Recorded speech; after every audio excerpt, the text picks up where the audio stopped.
Hello and welcome to season two, episode three of the My Life in Rugby interview series as we take a further look ahead to the Guinness Six Nations by sitting down with one of its most famous voices. Since the turn of the century, our next guest has been a leading voice of rugby in Ireland, if not the voice and the man behind the words describing so many iconic moments, March 2009 being one great example. Joining me to look back on the memorable career and highlights is the legendary Ryle Nugent. So welcome to the podcast, Ryle. Thank you very much. You're making me sound old. It's not a good start. We're not going to get on well. You make me sound old. Well, if anyone asks, you started in RT at the age of 13 and would go You from know there. what? That's a really nice thought. But actually, I did. I was only thinking about it today because I knew I was going to be talking to you, and I was thinking about it in the car on the way. And I am going into my 25th year as a commentator. I started in 1999, and this is 2024. So no matter what way you slice it and dice it, this is my 25th year, and I'm only 51. So there you go. not So not that too far means off. I was 25 when I started, Yeah. give or take, maybe 26. Yeah. So yeah, I've been really lucky. Anyway, sorry. I digress. I digress. That's not what I'm here for. We will look back in a minute, but because the Six Nations are around the corner, I do want to get into that because the excitement's kicking in for everyone else. Is it kicking in for you, or is it just panic stations are getting as much preparation done as possible? Listen, it's outside of the first couple of years of the job, it's never really been panic stations for me. It's too much. There's too much enjoyment in it. It's too much fulfillment in it. It's a passion and uh, a privilege, and therefore passion and privilege don't tend to come with a sense of panic. What there is a sense of determination to try and do a good job when you go off to do. And as you know, I've left RT, and my Six Nations involvement is now on the world feed. And what that effectively means is outside of Ireland and the UK, all the broadcasters that buy the Six Nations take the world feed commentary in that world feed. So that's in Sky in New Zealand and Supersport in South Africa and Stan Sport in Australia, Premier Sport in Asia, Flow Sport in the United States, any of the places that the Six Nations goes, the big territories and the smaller ones take the world feed. They tend not to send over their own commentators because it's too far away, and they take the world feed commentary. So that's a real privilege to do that, and you realize how many Irish people are living abroad when you do that, because you get Twitter, or X as it is now, said people sending you notes and pictures and watching it in pubs and bars around the world. So yeah, it's something that I really look forward to. It is a proper privilege, and no panic at all, but really looking forward to it. Really looking forward to it. I think we're all in the same boat now. You kind of get to the stage where it's like, right, Europe is done. It's Six Nations time. You think Yeah. of springtime, that's what it is. It's like the Masters in golf, and you're just right. Now Right, is you're 100% right. It's one of those sporting moments in the year that signifies a change. I mean, it isn't. By the time the Six Nations is done, winter will be done. It may not be yeah. done when it's starting, but it'll be done when it's finished. And Uh, you're right. The Masters kind of takes you from spring into early summer, doesn't it? You're yeah. absolutely right. Yeah. So it is a landmark moment in the sporting calendar, no matter what your first love of sport is. But it's obviously all of our first love of sport. So yeah, it's a big day. Yeah, absolutely. And before we kind of look back in your career, we might just go back to the start because it's so different nowadays, the coverage and what's expected, like even just social media. It's important to be on social media now if you're a pundit and all that. But would you mind taking us back through kind of the start of your career To in the the dark sports ages. landscape? I'm not going to say dark ages, all right, Jesus, but like the change in production, research, even rights distribution is so different to what it was. Like it must have been a very fast paced last 25 years or so. Yeah, I mean, there hasn't been one moment where there has been a fundamental change that has changed everything. It's been incremental on all the areas that you raise. Um, and so let's talk a little bit about all of them if we can individually. So in terms of the notes and preparation, so I can remember rocking up to my first World Cup, which was my first gig in '99, and really struggling to find information. There was a database that you could only access in the media room at the '99 World Cup, and it was player profiles that were pretty much generated by the individual um, rugby unions. And I remember really struggling to get proper information. And so when Georgia rocked up, or whoever it might have been, Romania or Uruguay or whoever it was, like it was that you were relying on what never felt like 100% secure information. Now it's everywhere. Like that has been a huge change in those 25 years. There is no excuse not for knowing what teams X played for, how many tries Y has scored, like how many times they've come on as a substitute. I mean, it's endless. Statistics and data is now, there is no end to it. So that has been a fundamental change. I think how you use that information is really important, because there is the temptation to turn the commentary, or there might be the temptation to turn the commentary into a data-driven experience, and I don't think that's the role. That's my view, and I don't think that's an antiquated view. I think it's a view that there is an amount of data people want to frame their understanding of what's going on, but there is a finite point of where they want you to stop giving them data and just enjoy the game with them, and you've got to try and find that line. So that's a challenge. In terms of the production, I mean, I guess we've gone from 6 and 7 and 8 cameras to 25 and 28 and 30 cameras, and there's cameras on the buses when they're coming in, and there are drone cameras, and there are blimp cameras, and there are cameras on each individual player, and there are there's cameras everywhere. Sound as well, referee, all that production stuff has changed. Listening to the TMOs, and that's been brilliant. I think that's been a great addition to the coverage, albeit at times it can get a bit slow and a bit pedestrian. Still think it's a great way to do it, and by and large it works despite the general frustrations. But the technology is being driven by people, and people are going to make mistakes, and people are going to have interpretations. Let's not go there. It's been a great enhancement in the game, in my view. Yeah, the rights, yeah, sure, it used to be BBC and RT and French televisions only that had the rights, and that's changed. Not maybe as much as you'd expect it to. It's been, Six Nations in particular has been a free-to-air option, still with RT, still with BBC and ITV, with Virgin in Ireland also, of course, and still on free-to-air television in France. Not that way with all rugby as it was when I started commentating 25 odd years ago, because Heineken Cup, or Champions Cup as it is now, Investec Champions Cup, would have been on the free-to-airs. Not anymore.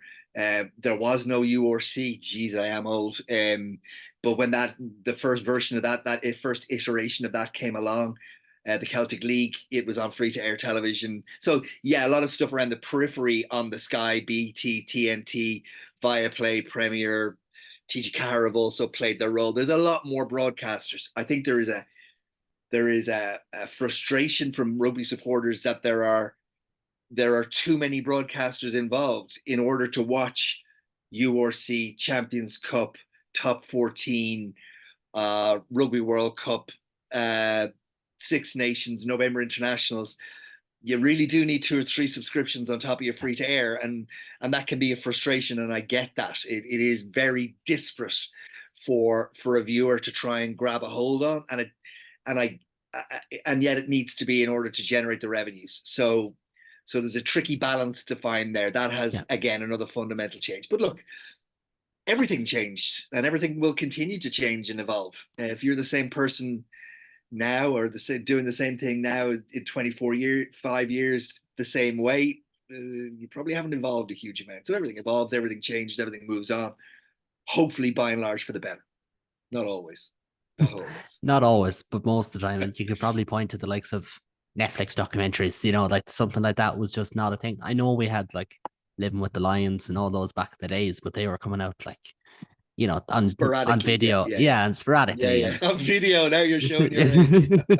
Listen, I'm not that young, lad, but it does change, and it's probably for the better in some regard, as you said, because even you talk about TNT, BT, Sky, they changed how we cover the game. Even TG Car, they're probably the lowest budget of any rugby broadcaster, but they're doing things that no one else does in terms of they started interviewing players before the game.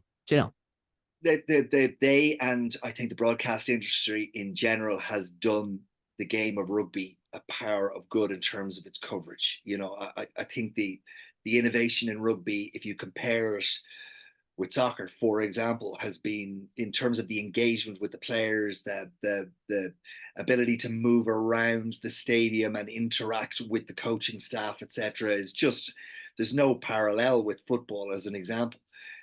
Or indeed with Gaelic games coverage, you don't get to interview coaches halfway through a game in any other sport mainstream that you do in rugby. Like, so there've been lots of innovations, lots of things tried. One or two things have tried and failed, but there you go. That's the only way you find out. I think the industry and the sport gets a pretty high mark for at least trying.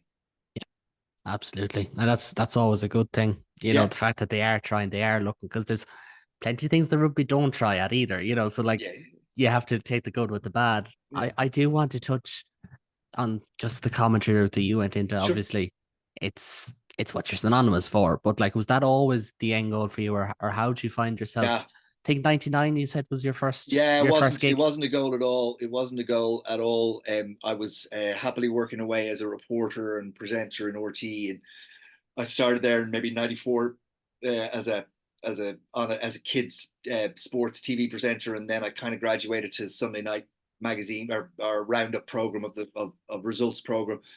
And then in '99, the World Cup was on, and the head of sport at the time, a guy called Tim O'Connor, who was my original mentor, and Niall Cogley, who I still work with to this day, were looking around, and they knew there was 3 matches in the Rugby World Cup in '99 on the same day, and they only had 2 commentators, in Fred Cogley and Jim Sherwin. About 3 months before the World Cup started, they said to me, "Look, we want you to try and commentate," and I was like, "No way, absolutely not going to happen." But Tim was a big man and not the sort of fella you said no to. So in my head, I was going, no, no, no. And what came out of my mouth was, okay, I'm not sure how this is going to work out. And they sent me down. There was a training center in RT at the time, and they sent me down and they put on an old game. They killed the commentary and said, do it. And I did. And at the end of it, Tim was sitting behind me, and he said to me, "That was genuinely awful, but at least you did it." and he said, "Work on it. We'll see where we are in a couple of months." And I worked on it, and then in my first game, I did a trial match, which was not on RT at the time, between Georgia and Romania. It was not a warm up game. It was a pool game that wasn't covered on RTE at that time. And then my first live game on RT was Fiji against England in the quarterfinal of the '99 World Cup. And off we went. And immediately I came off that first gig where I was sick with worry beforehand. I was a smoker back in the day. Forgive me for saying it. And I smoked so many cigarettes and drank so much coffee, I was sick before I started. And with the nerves, and it was hugely daunting. Like, it really is daunting. The one thing I'd say to you about commentary is there's no safety net. It's that there is the adrenaline pump and the concentration levels and the whole experience is one of just a tightrope walk without a safety net, and it's a wonderful buzz. But when you have an understanding of what you've got yourself into, you can manage that. At the beginning of your career, you're hearing in your ears 3, 2, coming to you in 5, 4, 3, and you're like, how in God's name did I get myself into this?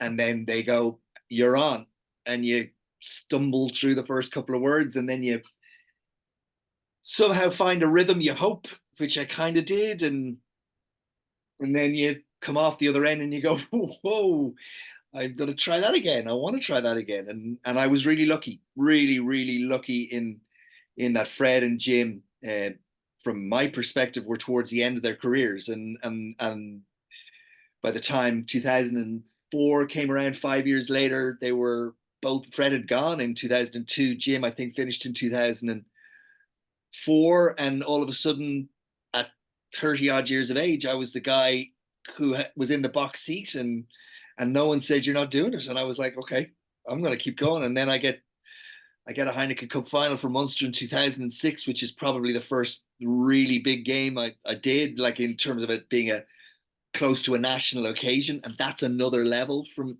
just doing a commentary, when you're doing something that kind of goes beyond just the mainstream of the sport. And then I did the Six Nations in 2006, and you know what, I got really lucky, and I've been really lucky the whole way through that no one has said you're not doing that anymore. And I've been lucky with with my colleagues in RT to start with, and then laterally with with TNT or BT and Channel 4 and obviously Premier Sports, and have all been incredibly good to me and given me opportunities. Virgin at the World Cup, I never thought I'd work for them, and there you go. And and I'll keep doing it as long as people keep asking me. Yeah, it's a great outlook to have in it. But before we move on, because I decided to look it up, do you remember much about that England Fiji game? It was a World Cup quarterfinal playoff, because I have it here in front of me. If Oh, you you're need joking me. it, I got it up So here. so the thing I remember about it is getting, unlike today, you got the Fijians maybe 24 hours beforehand, and you didn't, like, they weren't playing all of them in French clubs. And the first thing you look at is the names and you go, oh my God, how am I going to get those out of my mouth? Because they're just not natural to me. In the same way that lots of international commentators looked at Donegal O'Callaghan's name and went, what do you do with that? Um, and I didn't know anybody to ask. So like when the French names came along, you could pick up the phone to somebody in French television and ask them to work them through if you weren't sure. But the Fijians, I think there was a guy called, there's a name at the back of my head, either playing 14 or 15, called Tika Mama Kogai. I don't have that in front of me now, but I'll take your word for And it. there was a guy called Uliana who played full back, but if you saw the way his name was spelt, you'd Oh, I have it here it now. would Yeah, it that would is. freeze you. There was Tika Mama Gogai, Uliana, and then there were, I mean, there was just a cacophony of noise that I made during the match There's that also got me Nicky through it. Little, which is Nicky probably Little the played nice out one. half, yeah, absolutely, yeah. There was a lot of Nicky Little in that commentary, I'm pretty sure. Not so bad. And I mean, 99 World Cup, that day in 1999, we don't talk about an Irish rugby circle. So I think it's a That was good the day day. to move off of, because Yeah, it's the yeah. same day as Lens. But It you is. I mentioned, remember being in the airport on the way home when Ireland were playing Argentina in Lens and not believing what I was hearing people telling me. Yeah, for my it time, thankfully, I only know the good days, and the good days are what we get onto, because I think when I told people close to me when I was finalizing guests that you were one of them, they were like, "Oh my God, like proper, we're going to nerd out now on the nostalgia." So we're going to get into that now. It's the reminiscence section. And you can sit back and enjoy now, because quite frankly, right, you're the focal point of many major Irish moments, RTE and yourself, across the 2000s. Like, just from a broader point, like, you look at Munster coming through in the 2000s, European rugby, Irish teams didn't do much at the European stage, and then Munster come across the 2000s. What was that like covering them? That must have been exciting. Oh, it was beyond exciting. It was a lot going on at that time. There was a momentum behind the whole thing, and then there was a momentum behind the coverage as well, which kind of had grown into a life of its own with George Hook and Brent Pope and Tom McGurk, and they used to be up on the old in the old Thoma Park up in the corner on the scaffolding, and there was a little studio that was built up there, and people was like, it was like it was like arriving into what I guess was like arriving into a church back in the day. And there were just people everywhere, and the lads were like the priest coming to say to say the mass, and some priests, and look, it was they were wonderful days, and that was a phenomenal roller coaster to be on, culminating in what happened in 2006, and made even better by the such devastating, disappointing losses in the 3, 4, 5 years. There's nothing better than that final payoff if things have gone badly beforehand, or if they've nearly happened, which they had on a couple of occasions. But it was a great team, great players, great people in those players, like people that I'm still in contact with today, and people of just the most fabulous individuals that you got to meet, and it was very much the team of the people in Munster, and even the people that came in from the outside, the Langfords and the Williamses, and those guys were as Cork and Limerick as you were going to get. They were brought in and brought into the bosom of the community, and they paid it back in spades, and they were. When you talk about the imports that came in and have had an impact on Irish rugby over the last 25 years, it started with guys like Langford and Williams, and then probably went through guys like Rocky Elsom in Leinster and Issa Nasewa in Leinster as well. And then the coaching guys like Lancaster and Farrell who've come through as well. Roundtree down in Munster. Andy Friends had a huge impact over in Connacht, and that, along with what's happened domestically with the playing ability and development over the years, is the full story. But it definitely, that feels like the period that 2000, and from 2000 up to 2006, that 6 years was the kind of the birth of what we would consider now to be the professional Irish rugby setup that we all enjoy and has prospered so well. Yeah, absolutely. And like 2006, probably, like it's easy to forget Ireland won a Triple Crown in 06, if I remember correctly. Your memory. I have no notes in front of me. Go I think that was the year Shane Horgan I think scored it in the was as corner. well, yeah. Another incredible day on Paddy's Day. Like we could get into that for half an hour if we really wanted to, but like those 2 weeks, the semi-final, the All-Irish semi-final in Lansdowne Road, and the final in Cardiff, like from a personal point of view as a broadcaster, do you take a step back during those weeks and just go, this is major? Because you did mention it earlier on, but like these are essentially national events. Yeah, so what I would say, and I've said this before, is first and foremost, for me, it's about a performance, okay? And that's there's a kind of, it's not an act because it isn't acting. There is a genuine passion and emotion involved in what you're doing. And that is the game piece. And then there is what I call the national occasion piece, which is where it's beyond the individual sport, and it gets into communities, and you get casual viewers that mightn't show up for that may only show up 2 or 3 times a year for a big game, and you do become aware on those occasions, and definitely that semi-final and final in 06 were big occasions. The Ireland game at Croke Park, enormous occasion. The women's team playing in a Grand Slam, first time a women's match had ever been on, it felt like a big occasion. And many other days beside. But to answer your question, yeah, you do take a step back and go, wow, this is special. There's no question, but you do that. But you also take a step back and go, okay, how are you going to handle this? Because this weekend is not the day to have a bad day at the office.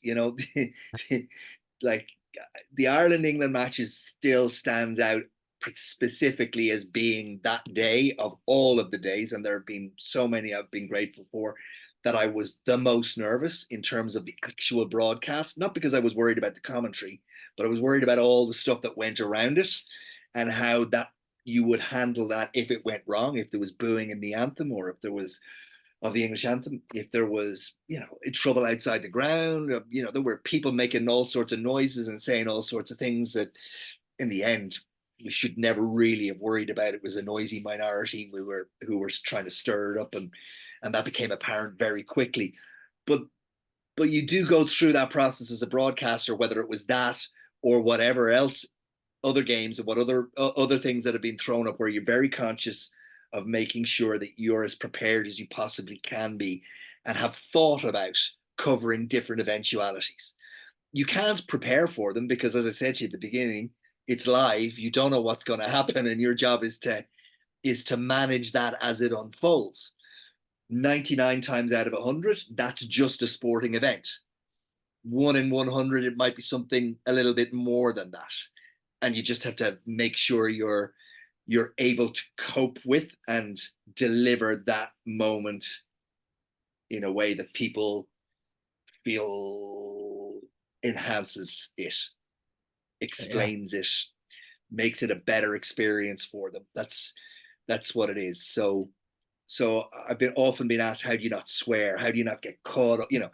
The answer is that just is not part of the thought process, because it isn't me being 100% me. It's me being the commentator.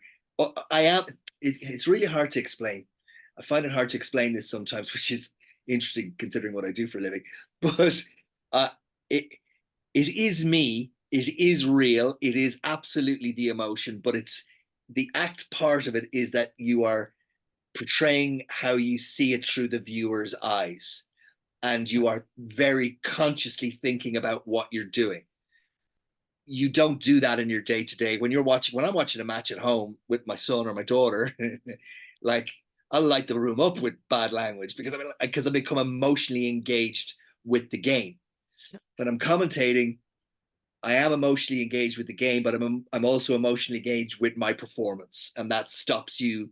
That is a whole different mindset when you're emotionally engaged with your performance. Yeah, makes a lot of sense. Great way of putting it. Well, I'm glad you make sense to you, because sometimes it makes none to me. No, I got it anyway. I don't listen. There's people listening that they're gonna listen. They're gonna listen. Like I understood. I'm sure most of them did. But just to pick up on a point you made there, Sure. because like obviously it's a big day, but those days are big days for everyone. And you think of 2007 Crow Park, like I know RT did a fantastic job on those days. Everyone will tell you that, but there must be a team element to it as well. The fact that you can kind of like you obviously have your co-commentators there, you have pundits who, you know, if you're in the studio, you'll be mixing with them for the whole day. There's probably a team vibe towards it as well, I suppose, is there? There is an enormous team vibe towards it. Like I think, like it's a cliche, but it's a cliche for a reason. You're only as good as the team around you, and the co-commentator absolutely plays an enormous role in my comfort, discomfort, or approach to a game. The studio presenter and panelists add to it very much so, but from a purely selfish commentary perspective, don't really have an impact. They do have an impact on the editorial and what they've pointed the viewer to. And as a commentator, you have a responsibility to try and see that narrative through. Generally, that's been talked about during the week. What are the important parts of this game? Who are we focusing on? Why are we focusing on it? Is it Munster defence, Leinster attack, Connacht's discipline, whatever Ulster is this, whatever it might be. But from a there's I guess what I'm trying to say is from a selfish perspective, the co-commentator absolutely has a role. But the bit that people, from my perspective, remember. So there's two elements here. There's the day-to-day commentary of a regular URC or Champions Cup match, or even a regular Six Nations match, and that very much is that team bit, me and the co-com.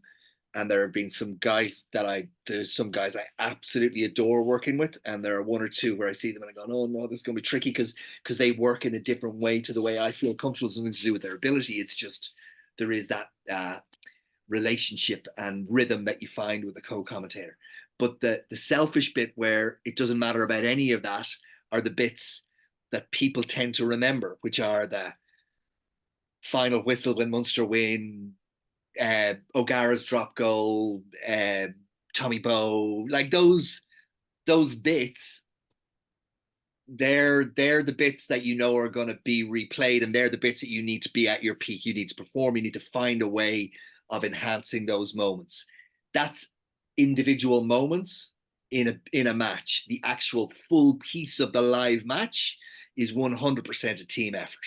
Those selected moments feel more individual from my perspective. Yeah, that makes a lot of sense too. I suppose there is kind of there's almost a contrast in some ways, isn't there? There's kind of yes, it's a team, but also when you're the one who is talking at any particular moment, and you mentioned like the big moments, Yeah, like that's who you're listed to. I know, like you think 2009, you can hear Tony Ward coming over, and that's a part of it as well, as part of sure, of the course it is. entertainment. But like again, it's the contrast between team and individual, and then as you say, kind of Yeah, and staying listen, don't grounded. get me wrong. Don't get me wrong. I have worked with and continue to work with some great teams and of people, producers, editors, directors, co-coms, studio presenters, like panelists, and it's a regular occurrence where I rock up to do a game and I look around and I go, wow, I'm working with him and I'm working with her and I'm working with him, and you feel like you've got a responsibility to keep your end of the bargain up, because you know all of them will, whether they're the editors or directors or presenters or whatever. And we are really lucky in the industry, again, whether it's TNT or whether it's Sky or whether it's Premier or whether it's Viaplay or whether it's Channel 4, BBC, RTE, TG Car, there are so many talented people working in front of and behind the scenes. So there is a responsibility on you when you show up to one of these productions that you keep your end of the bargain up, you know? Absolutely. Before we kind of move off the mid 2000s, because we kind of looked at Munster, and I understand, like, we're still halfway through the Munster stuff, but like Irish rugby was starting to boom. They were winning Triple Crowns. They were winning autumn internationals for what felt like basically the first time. But just in that period, kind of pre 2009, have you standout moments, say Croke Park, say autumn internationals again, Heineken Cup days that, and you can list, I've this mentioned a few times, you can list 50. I don't really mind, but like, Yeah, I guess I guess we've kind of touched on them. I mean, people regularly ask me. I kind of have.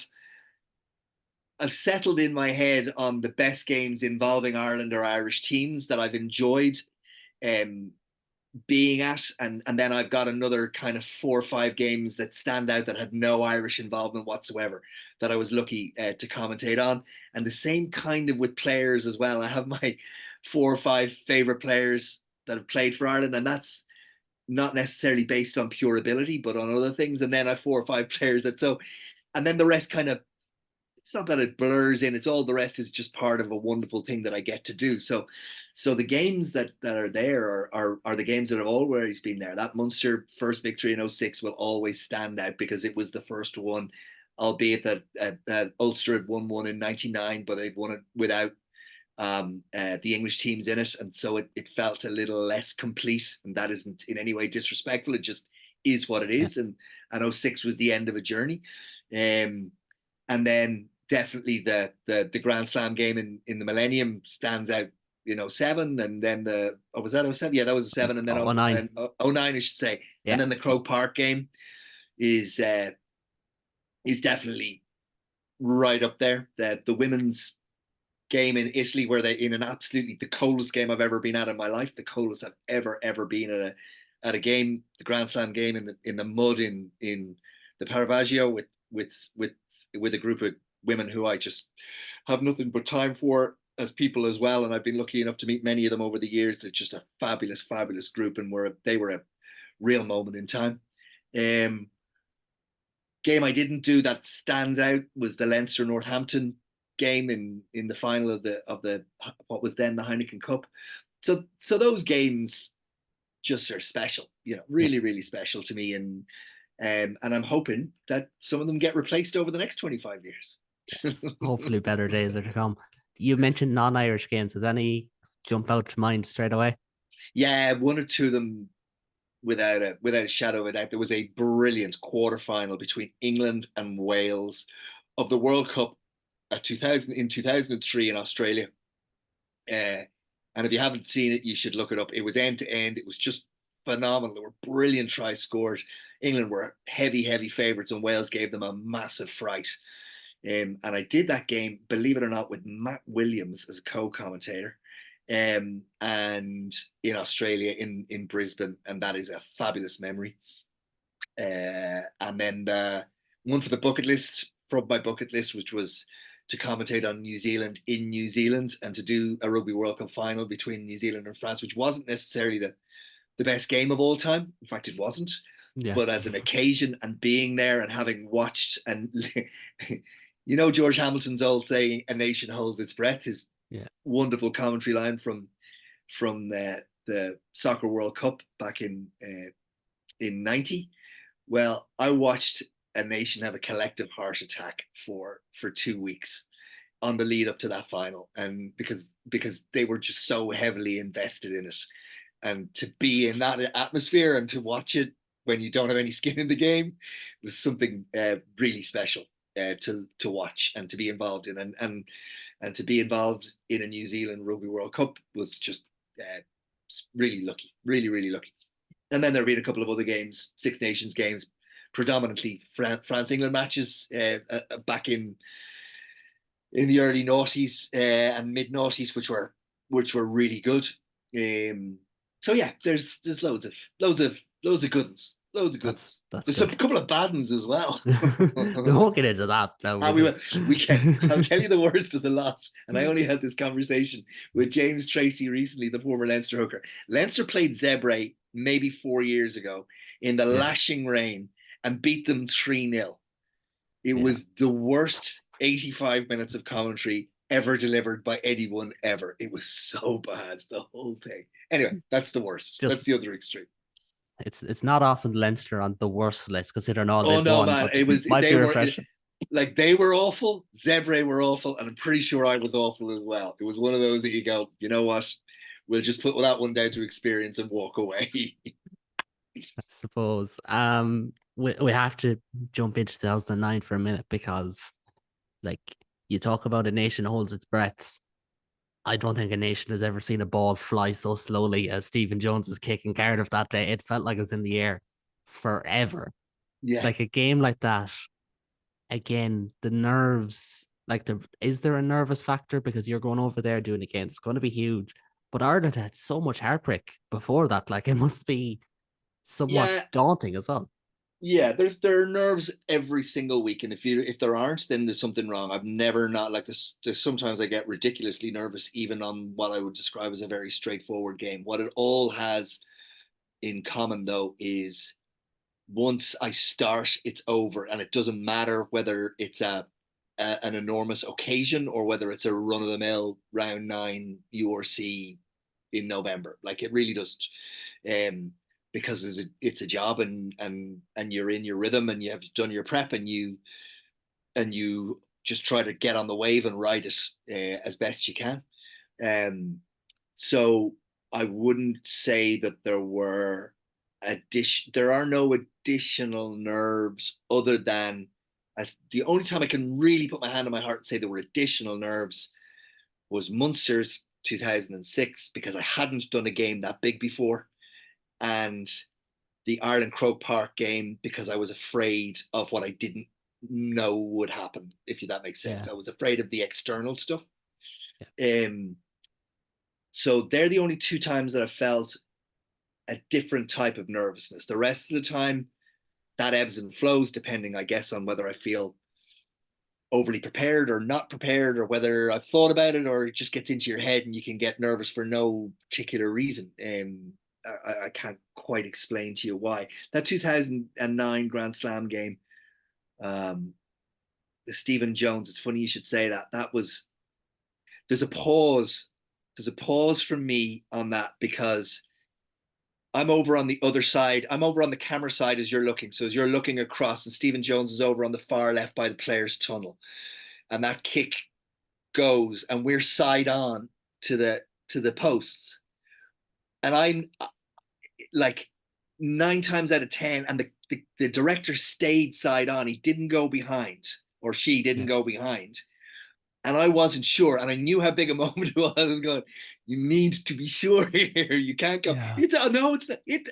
No, like, and I wasn't sure it wasn't going to make it, and I actually paused for a moment just until I saw that it was definitively hadn't got there, even though my gut said it hadn't.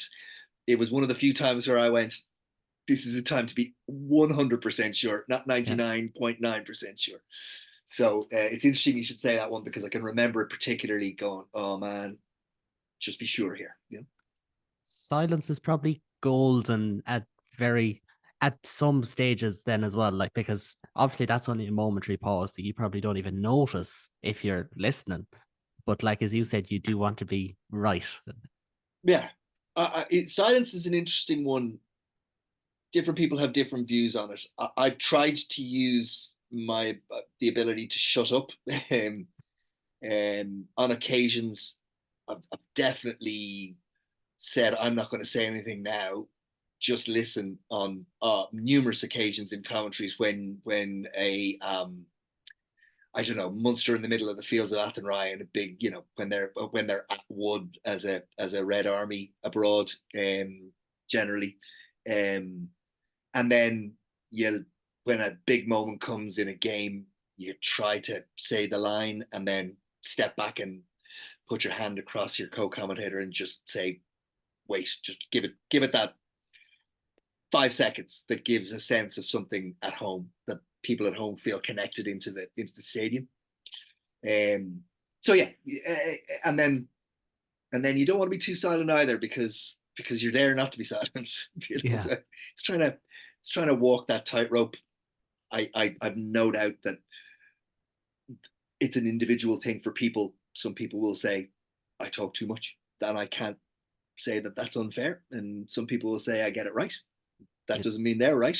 Um, Commentary is one of those things that uh, you just do what you do, and you hope that you engage the majority of the audience, because you're absolutely not going to engage the entire audience, because it's not possible to keep everybody happy. And it is a pretty subjective thing for people. They will like some commentators and dislike others for no other reason than I just don't like his voice, or he just annoys me, or yeah, she's annoying, Yeah. and you're like, and you have to accept that, and that is okay. And it is that frivolous that people go, oh, I just don't like him. And then you say why, and they go, I don't know, I just don't. Yeah. That's Yeah. okay. That's It's okay. life. Yeah. Yeah. Yeah. It's that kind of job. If you're going to be sensitive about it, do you know what the one thing is? The one thing is, when I started in '99, all the way, I joined Twitter. I saw it recently in 2011. To that, going to the 2011 Rugby World Cup, and I'm guessing most people kind of got in there 2010, 2011, 2012.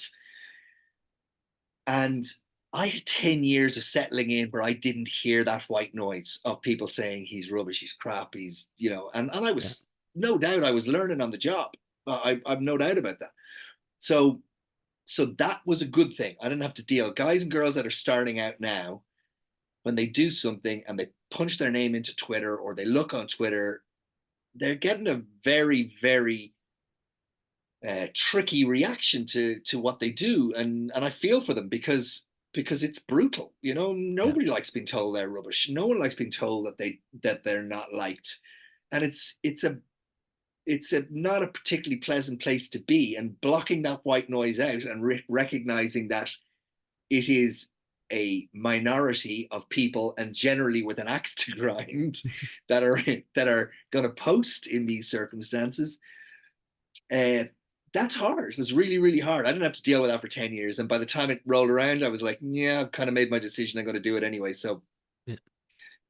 I was a bit hardened to the criticism when it started to come, and it does Might, come. And that's okay. yeah. And it might be better off, to be honest. It might be way better off than to not have it. Plenty of players, they have Instagram, they don't have Twitter, for example, because they know their name is in there about 17 times in a 10-minute spell of a match, and they've no interest in seeing it. And maybe they are better off in that I example. think it's really, really hard. Back in the day, the guy who I said he was my mentor at Tim O'Connor, kind of, there was plenty of newspaper, TV reviews and stuff like that you'd read, and people would have an opinion, and that was really where the opinions came from.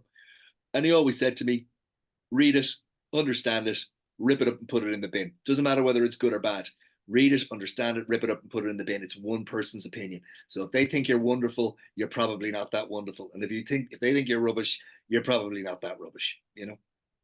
It's a great outlook. I want to just talk about the world feed versus the, I suppose, national feed, national broadcaster, because 2009 you were at RTE. There is literally millions of people watching, and I'm sure Hugh Carroll has gone through this, and others, Dave McIntyre, and during this World Cup in particular. But you did the world feed for the Ireland England game, a Grand Slam game at home on Lansdowne Road, huge day. How does that compare for you? Because you're going out to a bigger audience, but it's not necessarily, not everyone is going to be Irish.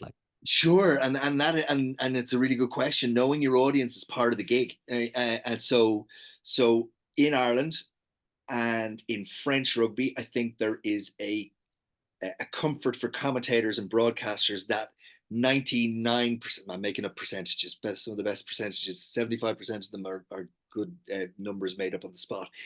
Whatever percentage of the audience, a significant proportion of the audience are in Ireland and France, watching the game through the eyes of wanting Ireland and or France to win, whether they're in France or whether they're in Ireland.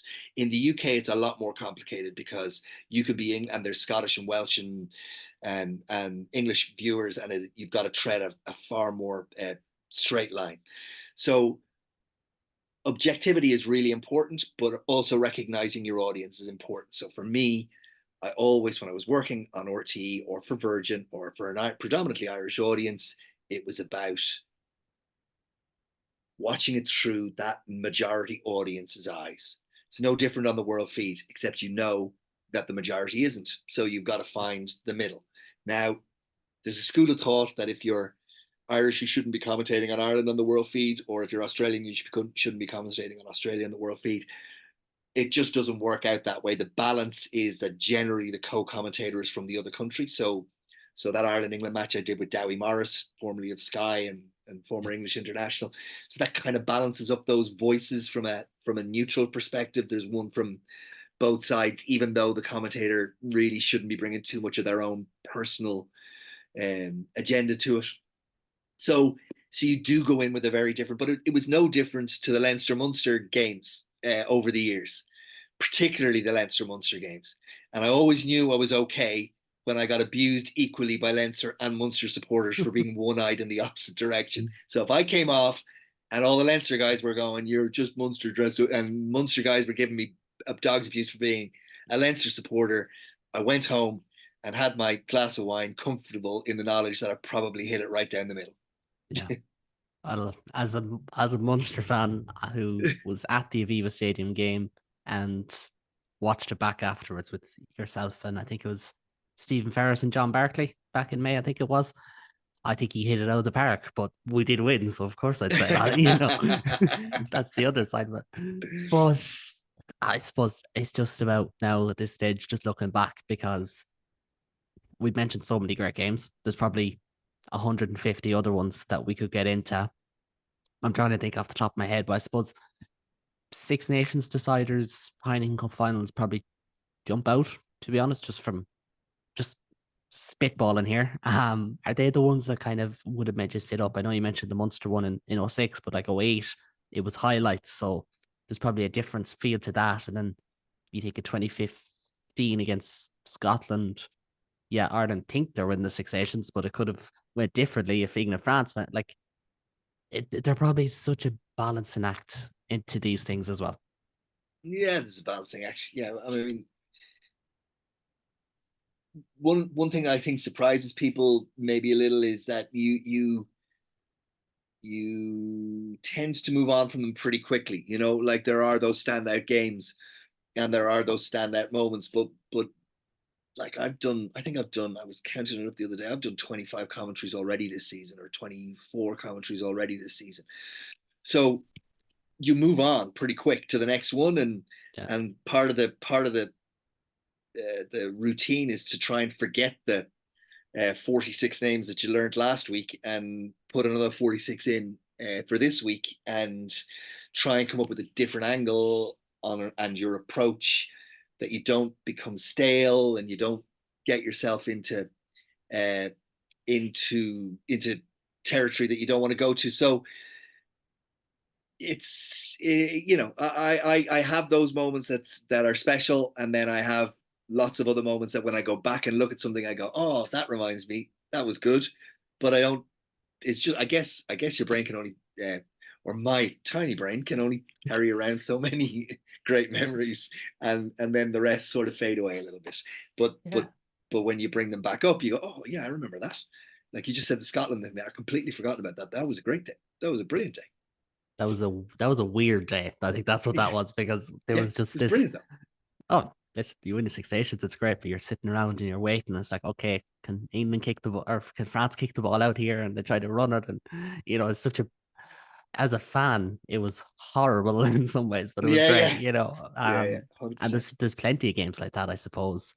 Like you think of, Ireland winning Six Nations, Ireland losing Six Nations as well on final days. That's happened as well. Yep. And of course, there's been lost finals for Munster and for Leinster and the likes, and that's what makes it fun. The Guinness Six Nations is probably, as you said, kind of routine, apart from a couple of days, and hopefully we will have the couple of days where it gets a little bit more special. I'm looking at that Scotland game on No, Paddy's don't get me weekend. wrong. Don't get me wrong. It's not routine. It's not routine. It definitely isn't routine. The Six Nations and the November internationals are a step up. It's that like I'll be doing some non-Ireland matches, and you go and you enjoy them, and I sound like I'm spoiled. I genuinely don't mean it to come across that. And the way you said that back, I'm actually hearing myself going, it's not routine. It's just, it's the gig. And Yeah. so I will go and do Italy, Scotland, and I will enjoy absolutely every minute of being in Rome doing Italy against Scotland. And then I'll move on to the next one, which I'll enjoy immensely as well. Yeah. And I will enjoy the Guinness Six Nations beyond, like, it's the best 7 weeks of the season, bar a World Cup, without a shadow of a doubt. Love them. Love November. Love the Six Nations. Love the closing stages in April, May, June of the domestic competitions. It's an absolute, don't get me wrong. It's not routine, as in, oh, Yeah. here we go again. It's just, it is. You just get on with it.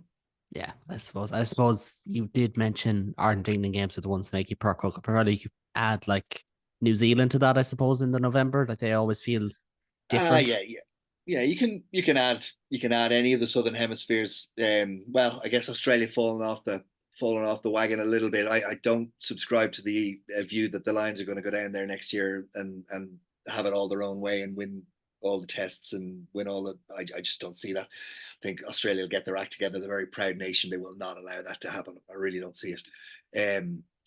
But yeah, by and large, Ireland, South Africa, Ireland, New Zealand, Ireland, England, Ireland, France in the last couple of years have become the four games that you look forward to the most. But these things will be cyclical, and Ireland will go through a bad patch, and Scotland or Wales will come again, and Australia will come again, and you know they enjoy the good days while they're there, because they by the very nature of things they can't last forever, and we'll go through a lull, and hopefully we'll build again off the back of that. Absolutely. We will just look ahead really, really quickly to the Six Nations because it's the start of our Six Nations coverage here this week. And listen, it's so poised in a weird way because France are without Dupont, Ireland are without Johnny Sexton, who's retired, Owen Farrell's left England, a bunch of players have left the Welsh system and so on and so forth. How do you see it unfold? I know you said you don't give your opinion on telly too much, Yeah, no, but I'm happy here to you have a can chat fire with you away. and I. Yeah, absolutely. This is a different thing altogether. It's back to that old two. There's two issues here. There's two issues at hand. One is the momentum issue, which is always so important, getting off to a fast start, a winning start, and then the second issue is player health and welfare, and how healthy your squad is. And there, as you say, there have been some withdrawals, and there are some retirements, and there are also some pretty key injuries. As good as Ireland have got, you feel that the depth, if we go down two or three players in certain positions, leaves us a little barer than you would like us to be. There's some positions we can handle that, but there are others that we can't. And then when that starts to happen, you look at France and England and go, they can handle it in a way that the other four nations can't handle it. It is after the Six Nations, the year after Alliance, and the year after World Cup always kind of feel a little bit different. And after World Cup in particular, because people are starting new cycles, is the hangover of the either excitement or disappointment. I think it's too tough to call. If I was being gun to head and get it wrong, and you're gone, I would say France. Yeah. France for me. I think England will be better. I think Scotland will go well. I think Wales won't go well. I hope Italy do better than they have done. I was really disappointed with them in the World Cup, like really disappointed. And I just don't know where we are. I don't know where we are. So it's really hard to call. I'm sitting on the fence. I think Ireland will finish second in the Six Nations. That's kind of what I have in my head, and I will toss and turn and change Yeah. about seven. Like I remember I did a podcast with Jeff Neville, the loosehead, at the week of the France game last year, and I was like, "Well, if we don't win, but if we do win," and I was just tossing and turning, and it'll be the same way this year. The only difference is in round two. Do we have France against Scotland in round two? I'm not 100% sure. That's probably the one that you're I can't looking at. remember. That's Yeah. probably the one you're looking at. You're like, oh, France could slip up in Murrayfield again for whatever amount of times it's been now. And that's Who kind of the knows? one. where will we catch you for those who are listening on the world feed, or do you know yet? Yeah.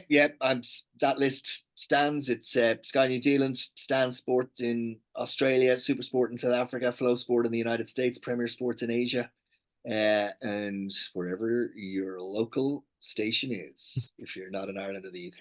Perfect. I'm sure, because we do have non-Irish resident listeners, plenty of them, so I'm sure they'll be looking forward to hearing it. Ryle, thank you very much for coming on. It has been a pleasure. It always is, and I hope you enjoyed the Six Nations and the rest of the season. I know there's been plenty of games so far, but Six Nations, as you said, is that little bit of a step up. So thanks very much for coming on. Absolute pleasure to talk to you. Thank you for taking me in. And it's been a pleasure for myself as well. And remember, everyone, this is just the latest edition of Exciting Series. The interviews will keep coming. And we also have our extensive fan-led Six Nations coverage, which started this week with our tournament preview, with previews and reviews of each of Ireland's games coming up. But for now, and until next time, please do like and subscribe, but take it easy.